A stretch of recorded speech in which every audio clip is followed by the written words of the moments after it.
it's a fan of art. Welcome back to my channel. In today's video, I'm going to show you how to make these air dry clay raspberries for Decoden. So that's why you can see that the back is flat. So first, what you're going to do is to mold into a round oval shape. And then I created a texture using the tool that I made. I simply cut off a piece of plastic from a folder.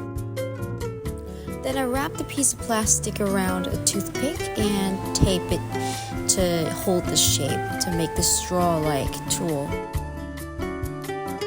Once you're done with the whole thing, you can leave it as is, but I'm just gonna take an extra step and use a toothpick to kind of poke in the gaps between each circles to make it look more realistic and not like I'm stamping a piece of clay. To make it shiny, I added varnish to red paint and then paint all over my raspberries.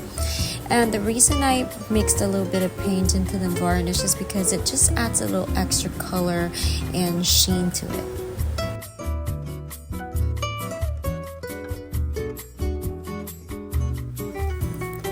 And this last step is actually optional.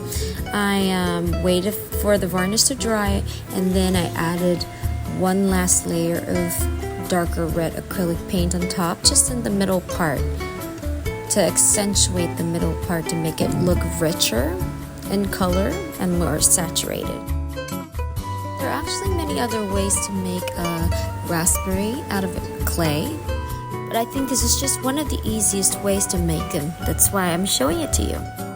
And once you're done with this step, you're pretty much done. Alright, this is a very simple way to make air dry clay raspberries for Decoden art or just simply clay art. I hope you enjoyed this video, and if you do, don't forget to subscribe, like this video, and share it to your artist friends.